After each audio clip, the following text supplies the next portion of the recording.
स्फटिकरजतवर्णं मौक्तिकीमक्षमालाम् अमृतकलशविद्यां ध्यानमुद्रां कराग्रे दधतमुरलिकक्षं चन्द्रचूडं त्रिनेत्रम् विधृतनिविधभूषं दक्षिणामूर्तिमीडे.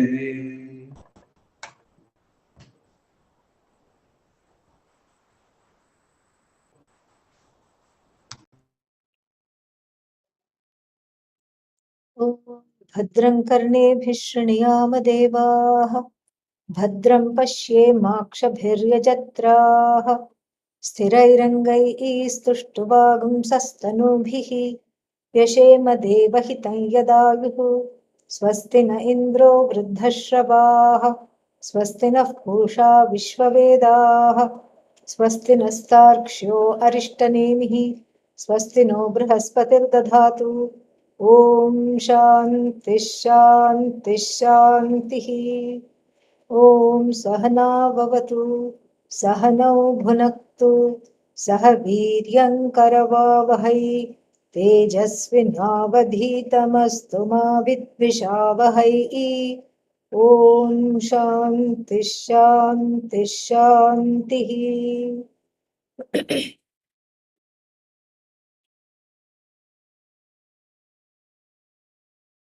We are on the 6th mantra in the first section, first Mundaka, and let me just put that up.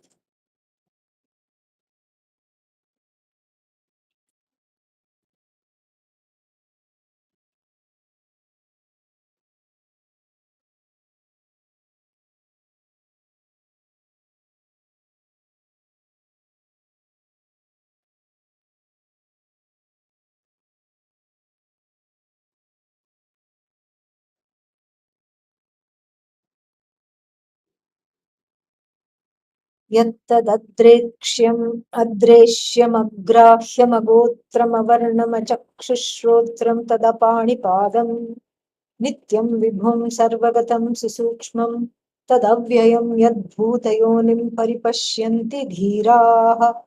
A mouthful, but a very beautiful mantra, which we have seen just the meaning, the word by word meaning we have delineated and looked at. And now we will have a chance to see it in detail, word by word. So this is this mantra is the direct explanation of what constitutes akshara. Shaunaka. Now, because we've had a break, don't ask me who Shaunaka is, okay? Even though it may be tempting. All right. Shaunaka here is the student at hand. And so, Shaunaka is told by the Guru, Angiras, and what does the Guru say? That you have to know Paravidya. And what is Paravidya? Through which Aksharam adhigamyate. Aksharam, then Aksharam means that which does not decline, that which doesn't have any kind of change, that which is the same at all times, in all ways, that which is basically you. That and so that is what one has to know. That Aksharam one has to know. Aksharam Brahma. This Brahman, which is Aksharam, which is described as Aksharam, one has to know. Then if the question comes, Kim tad Aksharam, what is this, what is this thing called Aksharam? How do I understand? First of all, where do I go? And then, is it possible to buy this Aksharam somewhere? Is it possible to pick it up? All these things one has to know. And so this Aksharam here is going to be revealed beautifully as Bhagavan. This Aksharam cannot be anything else other than Bhagavan. And here we are in for a little bit of a shock. Why? Because most of the people coming to the Upanishad are very wonderful karma yogis. They are into worship. They are into meditation, upasana. What kind of upasana? Sagunam Brahma upasana, meaning upasana of some Ishta Devata, where they chant Om Namah Shivaya, etc. So, Shiva Upasakas, Vishnu Upasakas. So, all these things, this is the God that we know. The Bhagavan that we know is what the parents taught. And sometimes you inherit that Bhagavan from the parents because the parents worshipped in this particular form. And so this particular form is seen as Kula Devata, family deity, Grama Devata, village deity. And so like this, the city Mumbai is named after Mumba Devi, Grama Devata. So when Mumbai was a village, when in the last yuga, okay, now if you see Mumbai, you can never imagine it being a village, not even one portion of it. It is so modernized and it is spread out so far and so wide. But at some point long ago, it was a series, it was a group of small islands. And then we have, descriptions of that. When the early the colonizers, Portuguese, French, British, all of them came. You see, you have pictures of these islands. And then it was governed by this presiding deity, Mumba Devi. And of course, the colonizers could not say Mumbai, and so therefore they had to make it Bombay. and that's how it went for a long time. And then after the colonizers went away, also it was Bombay, Bombay. And then after that, there was a nationalist resurgence, reclaiming of all the cities and the names to pre-colonial times. And so the goddess has come back. So like this is our understanding of Bhagavan. We think of Bhagavan as having 4 faces, or Panchamukhi, Bhagavan, Panchamukha, 5 faces. Or we have, and of course, very comforting it is to think of Bhagavan as having lots of arms, 20 hands, who Goddess Durga. Each one is carrying a weapon. Extremely comforting to think of Bhagavan like that, because if I get nightmares, then I can think of Durga bashing up the people in my dreams. And then I'm saved from all kinds of unpleasantness. And even during the waking state, then there is all these problems connected to other people, connected to my own karma, connected to everything. And here, Goddess Durga, you think about, and then she comes down, and then first she uses her sword, and then she talks. So, this is all very, very comforting. And this is the Bhagavan of our dreams that we want to see. This is the Bhagavan that we want to encounter and say hello. This is the Bhagavan that we want to get a darshan from. We are craving for darshan from these various iterations of Bhagavan, whose depictions in the form of icons, in the form of photographs, decorate our altars. This is the Bhagavan that we may want to see, but the Upanishad comes to correct us and say that this is not the Bhagavan that you want to be. You cannot be this Bhagavan. You can only see this Bhagavan, and a Bhagavan that you see is not the same. Seeing Bhagavan is not the same as being Bhagavan. Because here, if you are serious about this knowledge, then a certain graduation is required. So the graduation, we give a lot of time for this graduation ceremony. It's not like, it happens in 1 hour and then you take the tassel from one side and put it on the other side. Some kind of a ritual in these graduation ceremonies. It's not like that. Here the graduation can take lifetime after lifetime. We are not bothered. As long as you're on the path, it is okay. And so this is a slow graduation where, the journey is as important as the product, as the end product. And so what is the journey here? The journey is a gradual journey, one from being an upasaka, meaning a worshipper. So in the beginning, one gets introduced to Bhagavan. And it's a kind of an iffy Bhagavan, it's a Bhagavan that is like, oh, this is the kind of Bhagavan that is there, and this Bhagavan has these qualities, this kind of a face, this kind of, 6 faces, Shanmukha, and so many 12 arms and all these things, this is what we inherit. Sometimes we choose, that is also there, and we choose a certain thing that appeals to us, and then this is, and then we get stuck on to this Bhagavan. And first it is a 911 bhakti, and this 911 bhakti means in case of emergency you call Bhagavan. There is one, what is that, some old movie was there, who are you going to call? And here the answer is always Bhagavan. It's that's what. And so you have Bhagavan on speed dial, and then this is the bhakti that is forged. It is your suraksha. It is your, what is that called? It is your protection. And so this is the Bhagavan of someone, a lay person who has, because of great punya, wonderful merits. And we shouldn't make fun of this kind of a bhakta, because even to be this kind of a bhakta is a great punya, great result of lot of merit, and also some exercise of free will. Because instead of speed dialing Bhagavan, one can be robbing a store. But no, here this is exactly what this is exactly what is warranted here. So this is how the person discovers Bhagavan as the cause of the universe, and then don't know where it is. I'm saying it because it can be he or she. So we don't know where this Bhagavan is, and wherever you are, whoever you are, give me darshan, because I'm lost, I'm away from you. Please protect me, nurture me, help me, save me, trahimam, pahimam.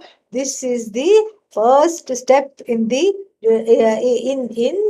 relating to Bhagavan. Then the person, if there is if there is more desire for these things, then the person goes to grow to be a karma yogi. And what is a karma yogi? For whom the Bhagavan is front and center. A karma yogi is minted. One becomes a karma yogi after some wisdom. What is the wisdom? Nothing that I do, he seems to be working. and that is the wisdom. Whatever I try is ending in disaster. This is the wisdom. This is in fact a very good wisdom. If whatever I try is ending in disaster, then what to do? Then should I stop trying completely, or should I look into certain hidden variables, and those hidden variables I have to account for. I have to account for the hidden variables and try to take care of the hidden variables so that I can have some semblance of sanity in my life. So the samsari, the one who feels that one is afflicted by samsara, the samsari, who is the samsari? The one who is very, very sorry to be in this predicament. And so this samsari, who is having the sum total of all sorry experiences, catches hold of Bhagavan, make this right. And and I think I need to do something, because I'm not okay here. And I think I've been having you on speed dial, but clearly that's not enough. So why don't you come and bless the organs of actions, my hands?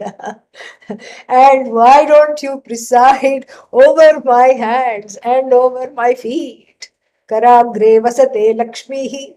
This is the prayer of the Karma Yogi.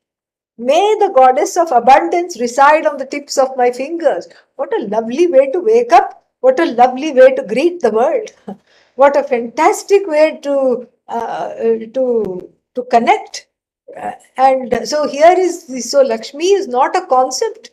Lakshmi is not just someone who is hanging around somewhere and, throwing some gold coins, and you are hoping that one will hit you. That is not the Lakshmi that we are talking about. And here the Lakshmi is the one that is the one that is doing, the one that is behind my actions, that is converting everything that I touch into gold, into success. Lakshmi is success. Lakshmi is abundance, above all inner abundance, where the poverty of thinking is completely dispensed with. This is Lakshmi. And so this Lakshmi, may she preside at the tips of my fingers. And now let me into the world and let me touch something. And definitely I'm not the doer. Lakshmi is the doer.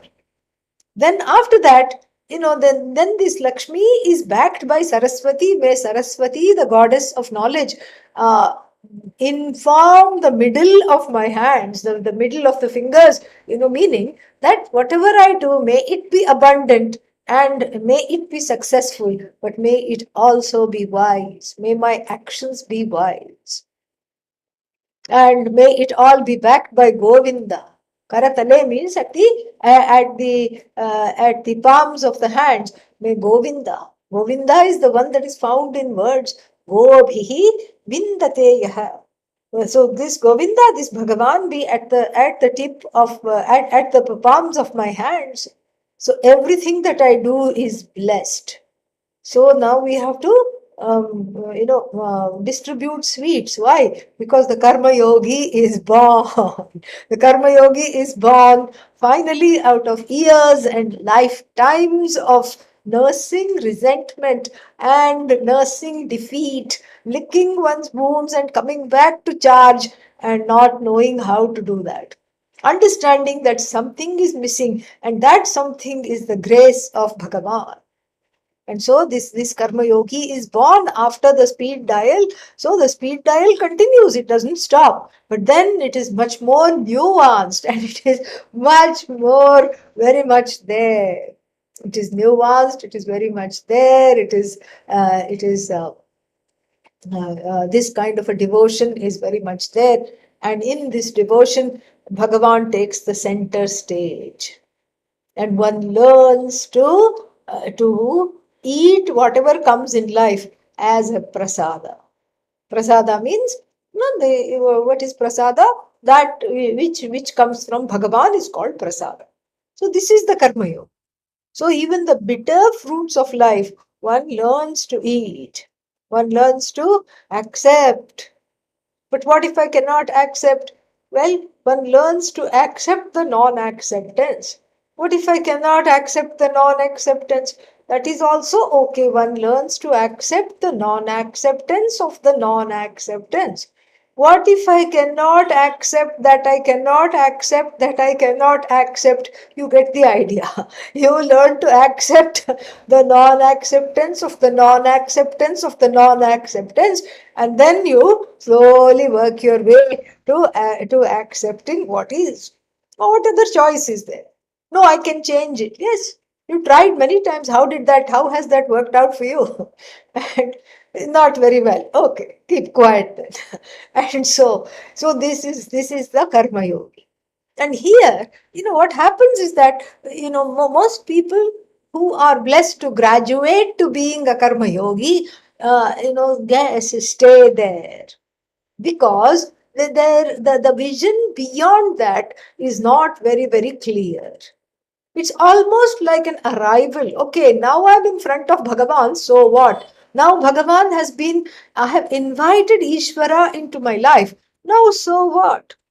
What should I do now? How should I do this? And then where to go from here? All these things are very much there. And so, therefore, this is exactly what is being talked about. This is exactly what is being talked about. And so here, here one gets kind of stuck. One gets stuck because one sees the connection between Purva and Apara, between what went before and what comes later. And one sees the connection between action, my own action, including worship and the invocation of Bhagavan in these various forms, and as the protector and the presence in my life, as the one who is who is behind all my actions and thoughts. And so this Bhagavan, once I have discovered, I also discover the connection between my actions and the results of action. And I find that in the immediate, which is called Drishtaphalam, in the immediate day-to-day world, I am free of tension. I am free of conflict because I keep saying, this is all in your lap. I am helpless. You please help me. There is a Dina Bhava. Dina means helplessness. And this helplessness is surrender, is the cause for the surrender. And so there is some kind of a Drishtaphalam. The immediate effect of that is a conflict-free, tension-free, stress-free life. Who doesn't want that? It is wonderful. It's extremely wonderful. So this is one of the prasadas of the Karma Yoga.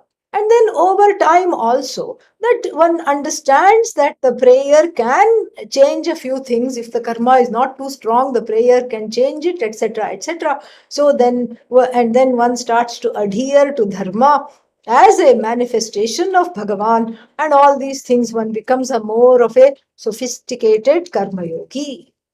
Now, here one can get stuck, and one often gets stuck because one is tending to the altar every day, one is putting fresh flowers, water, and in India, if you're there, of course, lots of fruits and lots of flowers, everything, and sometimes you make prasad, all these things are there every day, whatever you cook, you offer.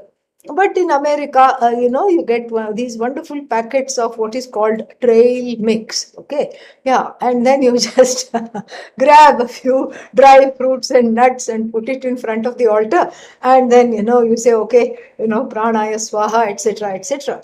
Then one day you're in a hurry, and even those miserable nuts you forgot to offer. Then, even though you're on the way to the office, you are going nuts. Oh no, I forgot to feed Bhagavan. Oh no, how could I do that? And then you look at the time, and if there is time, you come back and quickly offer, and then set back out to work. Otherwise, you do some prayaschitta.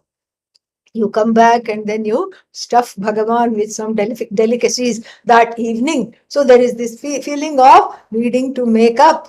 There is this feeding ritual, and there are all these other rituals. And even if you keep it very simple, there is still some things there. There is a relationship. And what is this relationship with? Sagunam Brahma. It is a relationship with Bhagavan who is endowed with form. There is a face to this Bhagavan, and there is a visage, there is a face, and there is also a name. There is a name and a form to which one is connected, just like one is connected to one's child. This is Vatsalya Bhakti. Just this is exactly how the worshippers of baby Krishna, oh, so delicate. He has to be woken up. There is a tiny fan, okay, and you fan and wake up the baby.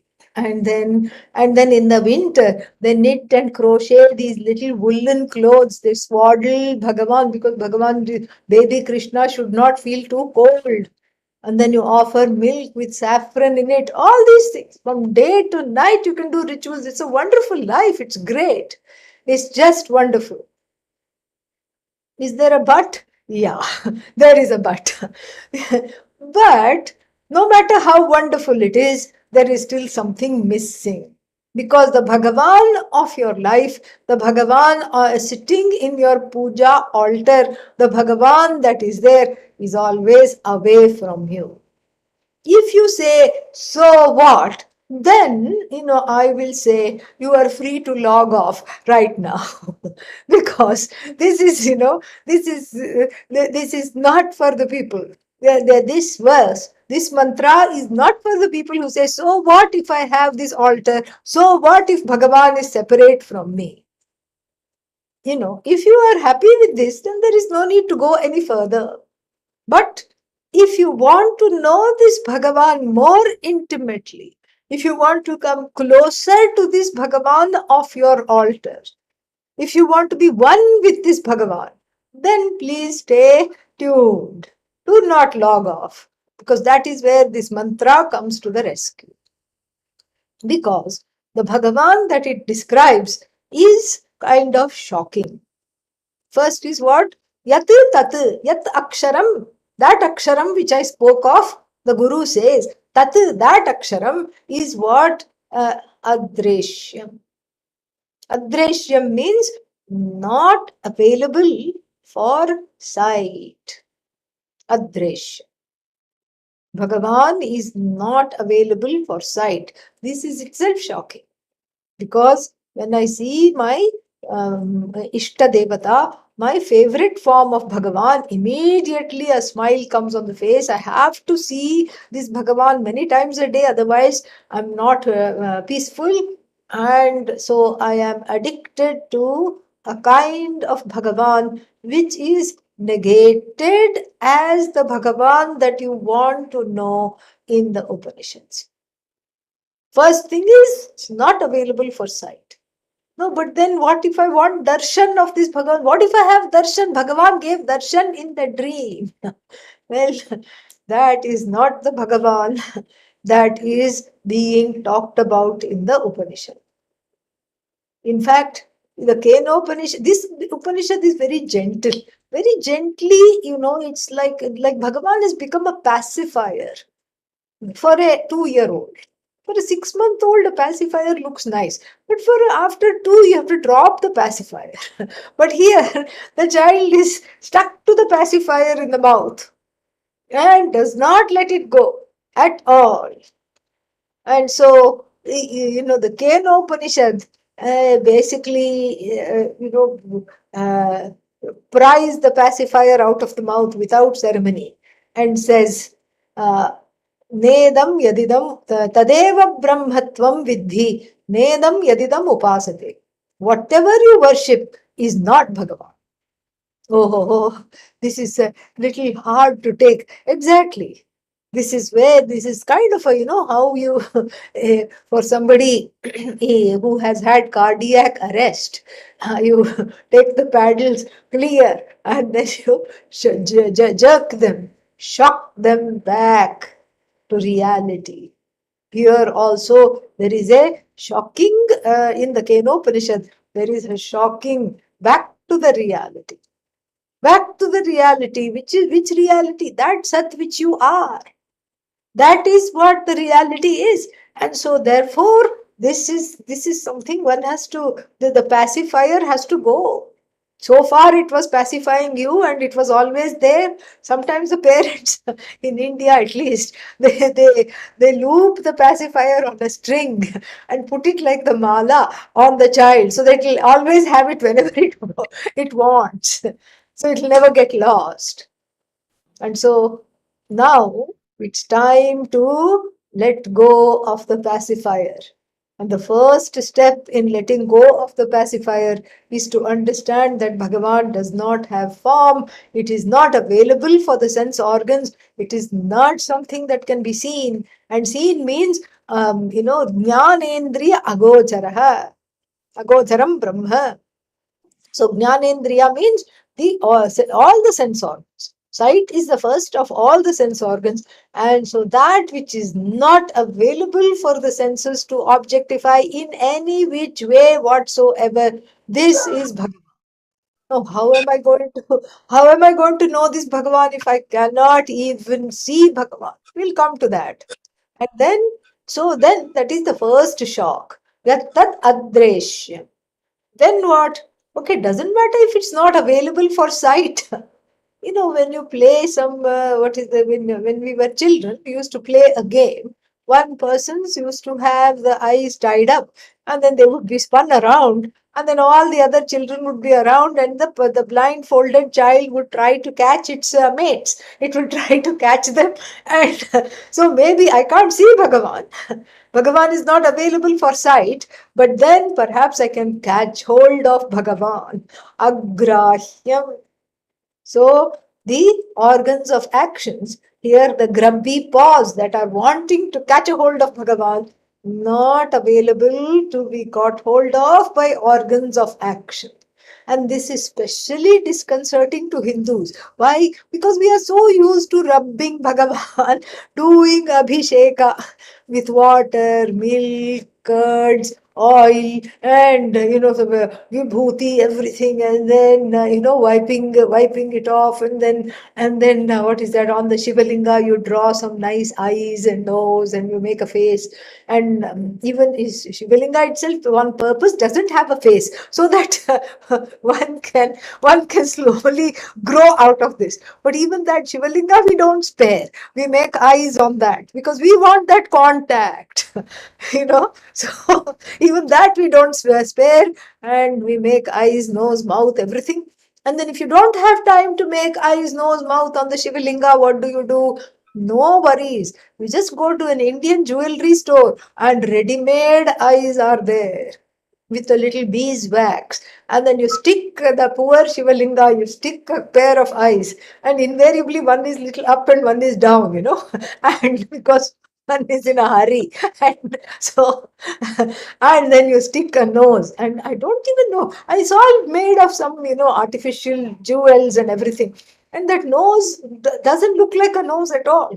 In fact, I said, what is this? Somebody brought it. I said, what is this? They said, this is a nose. Who knows? That's all I have to say about the nose. Who knows that this is a nose? But okay, then there is a pair of nice lipstick lips, and then you put that also on, because the formless as Bhagavan is not very appealing. So then agrahyam means Bhagavan, and then Bhagavan is not subject to my abhisheka. Bhagavan is not subject to my ministrations. And what about alankara? I want to dress Bhagavan in a nice sari, in a nice dhoti. All this is not possible. Oh no. Sorry, but this is what the Upanishad says. This is the Bhagavan that one cannot see, but this is the Bhagavan one really, really wants to be. Who says? Well, you yourself say. But how do you know I want to be this Bhagavan? Because you are here. You are here wanting to listen to this, and you are here listening to this. And this is also in keeping with the human yearning to be everything, to be one with everything, to not be separated from everything. And how can you be one with Bhagavan, who you always dress, and then who you bathe, and who you keep on the altar? Where is that oneness? Where is that oneness? That is not possible. So therefore, the pacifier, is slowly coming off. Agrahyam, not available for abhisheka. So what is it that I'm doing abhisheka to in the mornings? That which you are doing abhisheka to in the mornings, the bathing, etc., is a representation. A representation is not the reality. The representation is there. The representation here is non-separate from that reality, but the reality is not the representation. The reality transcends the representation. And this is the Bhagavan that one is being introduced to. So, this is so agrahyam. Then what? Agotram. Gotra is a very interesting, concept only in India, where we trace our lineages based on the ancient rishis. So we have Bharadwaja Gotra, then we have Kashyapa Gotra, Jamadagni Gotra. Jamadagni was a rishi who was always angry. And so it is said that, whoever belongs to Jamadagni Gotra, the first thing they have to manage is their temper. And they have to be little more temperate. So like this, there are all these Gotras. Now you want to know where Bhagavan has come from. What is your Gotra? If you ask Bhagavan, Bhagavan will say, Bhagavan first of all will not say anything, but the Upanishad which talks about Bhagavan says, Bhagavan has no Gotra. Meaning, if Bhagavan were to trace her lineage back to another Rishi, then Bhagavan is not all pervasive, all powerful. So Bhagavan here is the causeless cause, uncaused cause. Agotram. Very, very important. Agotram means that which is not caused at all, that which has no cause. And no cause means there is nothing to, there is nothing that is there to that is its antecedent. That is what the idea. Nothing is there as an antecedent. There is no, there is no antecedent. Sorry, I don't mean a precedent. There is nothing that precedes Bhagavan, which has, from which Bhagavan has come. This is what it is. So then, cannot be. Therefore, there is no Gotra. There is no Gotra at all. Why? Adi Shankara says, Karanasya Nityatvat Agotram Karana Rahitam Ityarthaha Sarva Karanatvat Karana Rahitam. It itself is the cause of everything. Sarva Karanatvat, because of which it is Karana Rahitam. It is missing the cause. It is not caused at all. And then the next word is what? Avarnam. Varnyate anena iti varnaha. Varnaha means description. Varnyate. So that which is subject to description means adjectives. Such as, like you say, tall tree, short bush, red apple, green apple, and things like that. Blue bird. These are all varnas. Tall, short, dull, shining. And so these are all descriptions. And of course, if you read the Sahasranama or any of the 108 names, all these descriptions are there of Bhagavan. The one who is sitting on a golden throne, the one who has all these qualities, the one who is, pleased by the devotees offering, milk, payasam, milk porridge, all these things, pudding, so all these descriptions are there. But that which transcends these descriptions is Bhagavan. This is what is told. Attributes. Varna means attributes, gunas. So then, because anything that you describe is with the help of its attributes, isn't it? Otherwise, what is there to talk about? You talk about all these things through various attributes. Otherwise, there is no conversation possible. With Bhagavan, there is no conversation possible. This is what it is. Yato vacho nivartante kapra apya manasa saha. From which the words come back along with the mind. The mind and the speech comes back having beaten a retreat. The impossibility, seeing the impossibility of describing Bhagavan. This is what it is. So therefore what? So the Bhagavan of the 108 names, the Bhagavan of the 1008 names is Bhagavan with attributes, we say. With attributes means what? For the sake of worship. A Bhagavan that is formalized, that is minted purely for the sake of worship to tether the mind, to discipline the mind, to tether the mind, to have focus, etc. That is called Sagunam Brahma. A Brahman that is conjured up with attributes for ease of worship. But the Upanishad describe what is that? Nirgunam Brahma. A Bhagavan that is without attributes, because that is Bhagavan's real nature. Free of attributes. Free of attributes means what? There are no attributes to talk about. That is why there is nothing to talk about.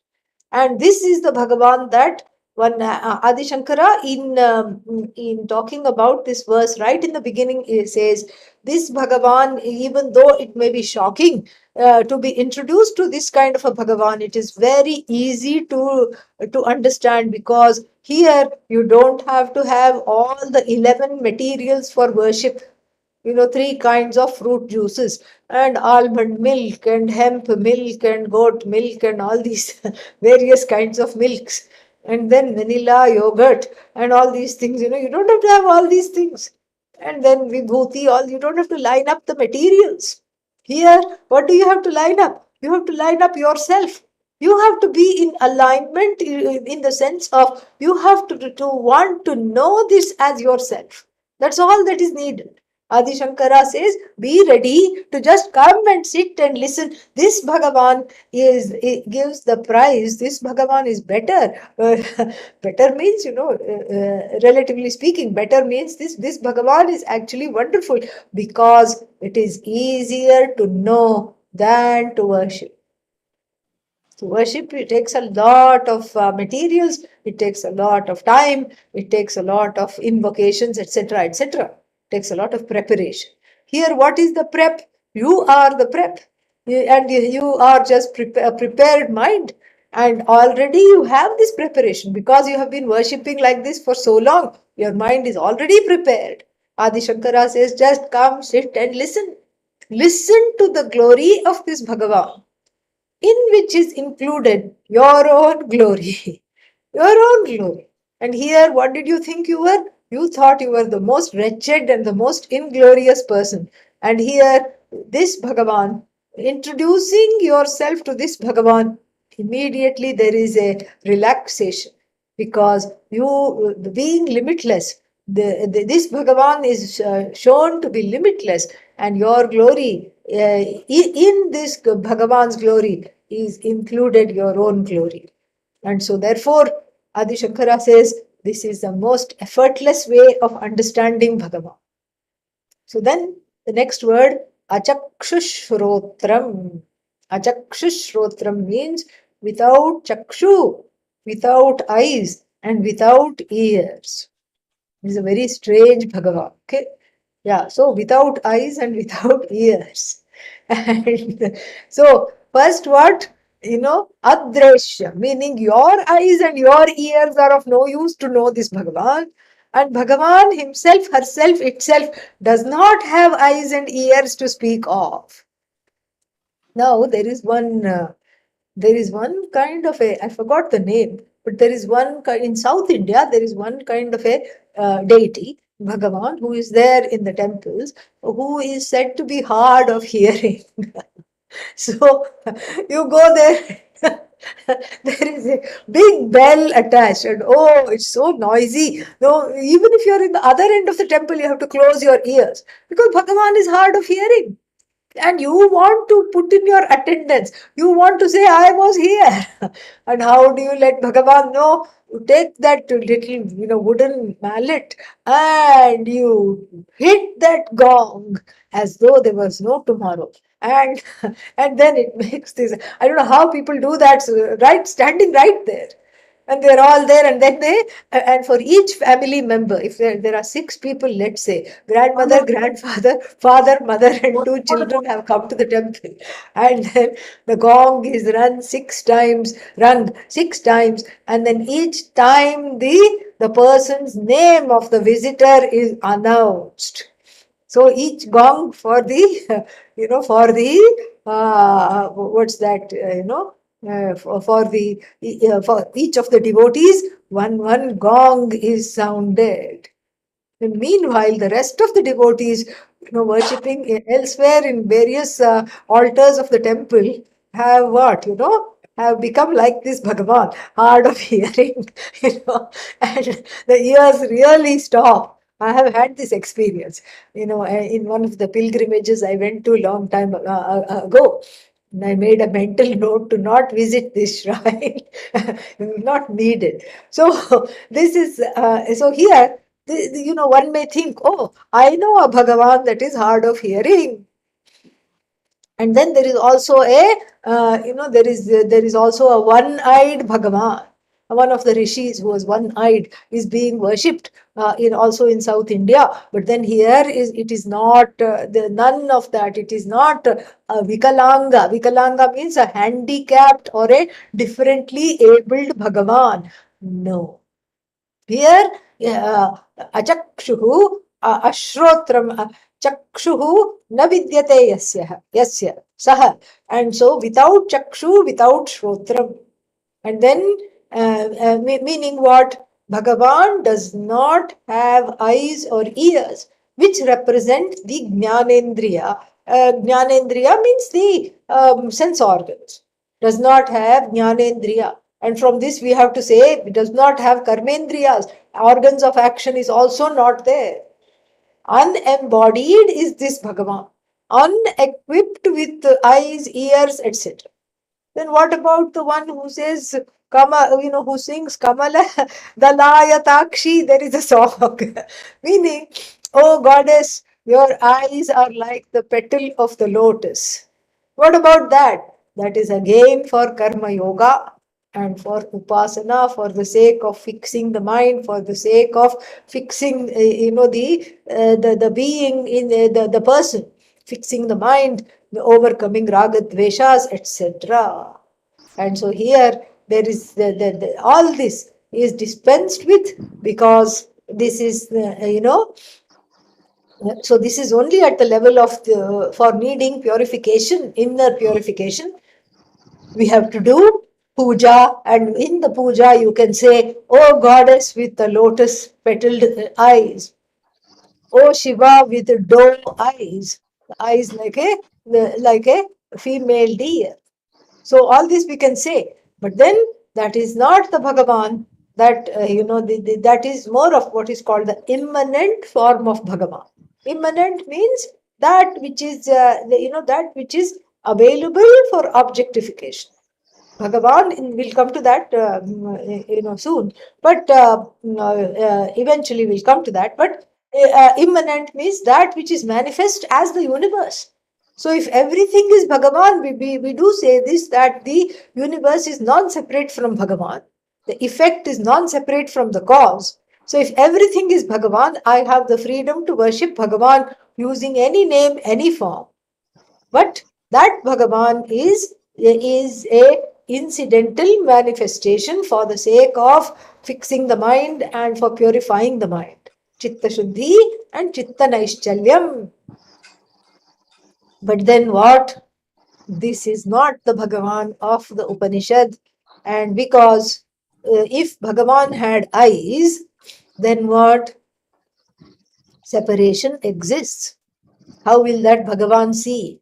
Will that Bhagavan see me? Oh, Bhagavan is not seeing me. So this is a partial Bhagavan. All these problems will be there. So, Jnanendriya Rahitam, this Aksharam Brahma, this Bhagavan is without organs of action. Then again, in the same vein, Tat Apani Padam. Pani na vidyate yasya. Pani means hands. And then Padau na vidyate yasya. One who is without hands and feet. This is corresponding to Agrahyam. Agrahyam means the one who is not available to catch with my hands and my feet. And here, Apanipadam means the one who itself does not have any of the organs of action. Ashariram. And this is beautifully said in the Kathopanishad. Ashariram sharireshu.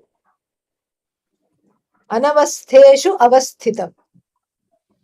Mahantam vibhumatmanam matva dhiro na shochati.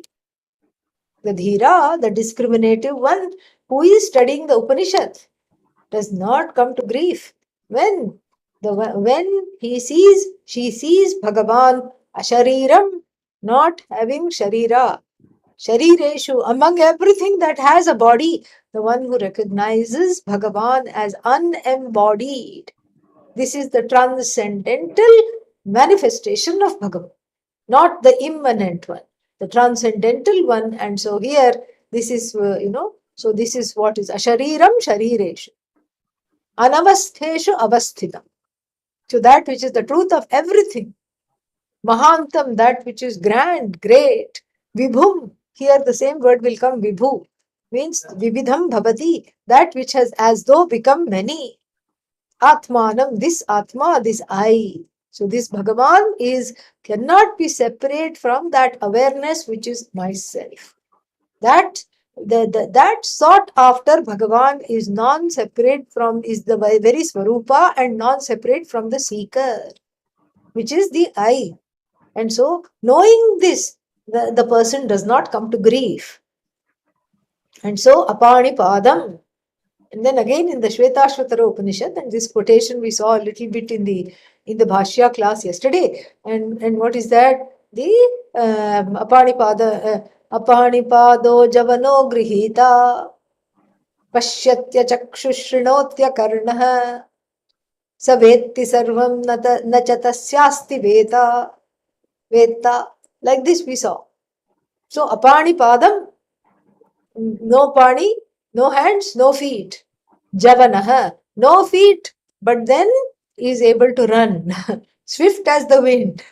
No hands, but then is able to grasp everything. Is able to hold on to anything that she wants.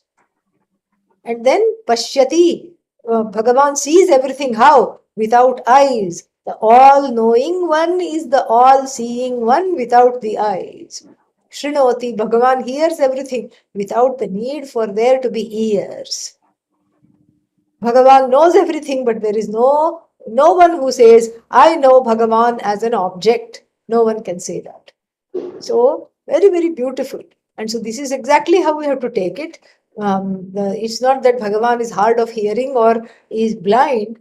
Bhagavan sees without the need for eyes. So all-seeing Bhagavan, all-knowing Bhagavan.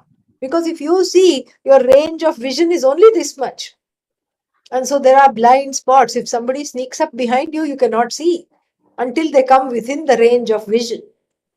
And even insects who have 360-degree vision, they also are caught. The mosquito, the hapless mosquito in India especially, comes inside your palms and gets moksha, unfortunately.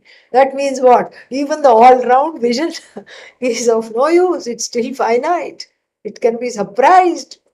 The flies, unfortunately, we have this, what is that called? Fly swatter, something. So this fly swatter, this is used to whack down flies. And how is that even the flies have all these beautiful eyes which show everything, but still unable to see the swatter. And so this is, anything that has eyes represents finitude, finite. Anything that has ears is also finite. And besides, if Bhagavan had hands and legs, then Vishnu would get tired of holding chakra in one hand and shankha in the other. And then Vishnu will have a need of a masoos, either thoda dabao, please press here and take out all the kinks. You don't know what it is like, especially in Kali Yuga. I have to be ready all this time. Then there is weakness in the hands and legs. And Hanumanji will want some, leg massage, because he's running around everywhere to the call of all the bhaktas. And then if you have eyes, then Bhagavan will need glasses. Why? Now the temple is 40 years old. So the Bhagavan needs reading glasses. Even distance vision is needed. And then so what? So even if you stand in front of Bhagavan, Bhagavan will not be able to see. See, if you have eyes, this is the problem. If you have ears, definitely Bhagavan will have to go for a hearing aid or the gong, whichever works. So all these problems of aging and all will not be there. Aging means finitude. That's why it is safe for Bhagavan of the Upanishad that we want to know and that we want to understand as the truth of oneself. So this Bhagavan is safe, not having eyes, ears, hands and legs. And then besides, one more thing. If hands and legs are there, eyes and ears are there, then the arrival will be there. When did Bhagavan take birth? You can celebrate Krishna Janmashtami, that's different. That's for Bhavana. That's for a feeling. But if Bhagavan were really to take birth, then, then the date of expiry will also be there. Then we'll be all worried. Oh, Bhagavan is now in a wheelchair. Oh, Bhagavan has got a heart attack. Because that's how the organs are. All the body parts are waiting for something to go wrong. That's why this is healthy to understand. And so that one is not blindsided when something happens. Heart is meant to have a heart attack. Definitely. Otherwise, why will there be a heart? It is for it is for heart attack. Liver is for fat deposits to come and sit there. That is why liver is there for. Pancreas is for diabetes. That is why it is there. Like this, ears are there, so you can eventually stop hearing. In a way, it is good, because who wants to hear all kinds of things about which you don't have the Shakti to do anything about? So that's why the hearing goes. And then the seeing also goes, because you're tired of cleaning all the time, and then you can just let that go. You can just let all the dust pile up. You don't see it, except when you wear the glasses, then you can be shocked. Oh, I'm living like a pig. And then you clean up a little bit, and then you get tired and take a nap. This is what you're supposed to be like. And so if Bhagavan is also like that, then, oh my God, then where is that which is infallible? Where is that where I can set my sights on? Where is that which I can trust completely, which is falling apart, if it is falling apart in front of my very eyes? Therefore, what? Nityam. Nityam. Ekasara Nitya Satyam. Adi Shankara says in the Bhashya, its nature is unchanging, always the same, unchangingly the same. And this is what it is, Nityam. And Nityam means it's always the same. And so that is, and it's comforting. Oh my God, Bhagavan is Nityam, wonderful. So I don't have to worry about Bhagavan losing teeth and wondering if I have to offer silver dentures, because people offer silver things, silver hands, silver legs. Next time it will be silver teeth. No need to do all that. Bhagavan does not have Bhagavan does not need an obituary. Bhagavan does not need a birth announcement. This is what it is. And then Vibhu we will talk about later, because it's more of an involved discussion. Nityam and then Sarvagatam. Sarvagatam goes with Nityam. Sarvagatam means all pervasive. All pervasive. This is again a change from those who are used to seeing Bhagavan in heaven. And whatever the name of heaven is, India, there are many heavens. Vaikuntha, one particular manifestation of Bhagavan lives, Vishnu, and then Kailasa, Shiva. Like this, there are many kinds of heavens. And so this giving a location to Bhagavan is a mistake, especially as we are understanding Bhagavan as formless. If Bhagavan is formless, why will the formless require a location? Tell me. Like space. Does space need a place to sit down? No, it doesn't. Because it is all pervasive. So this is what is talked about here. All pervasive. So no Vaikuntha, no Kailasa, nothing. Bhagavan is everywhere. And Swami Paramarthanandaji used to tell this particular thing from his life.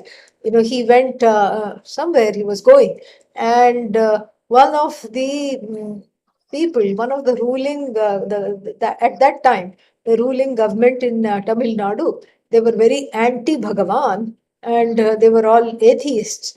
And so they had spray painted over some wall, graffiti. And what is that? And they had said, Bhagavan, God is nowhere. God is nowhere. They had spray painted. And then a very ingenious person came and corrected this and put a comma between God is nowhere, after the W, put a comma. So then it now read, God is now here. And so got the last laugh after this graffiti. So this is the understanding. God is everywhere. So you can't say, where is God? That question itself is fraught with a lot of problems. So there is, Bhagavan is everywhere. So that is Nityam, and Sarvagatam means right here, right now is Bhagavan. And then how far should you travel? How to travel to reach Bhagavan? When should I die? This is also another thing that Hindus are obsessed with. I want to die between January and June. Why? My question is why? If you die from June to December, what will happen? No, it takes longer to reach Bhagavan. Bhagavan does not depend on the, what is that, summer solstice, winter solstice, all this is not there. Shukla Gati, Krishna Gati. No, that is not the idea. And then there is nowhere to reach, because the reacher is Bhagavan, the one that is wanting to reach. That awareness, that consciousness is Bhagavan alone. And that is the Bhagavan that one has to know as the truth of oneself, and one has to be comfortable with this new I that the Upanishad is going to help one discover. More we'll see next week. Next week also this class will meet. Okay? Yeah. ॐ पूर्णमदः पूर्णमिदं पूर्णात् पूर्णमुदच्यते पूर्णस्य पूर्णमादाय पूर्णमेवावशिष्यते ॐ शान्तिः शान्तिः शान्तिः हरिः ॐ श्रीगुरुभ्यो नमः हरिः ॐ थैंक यू नमस्ते good night good morning wherever you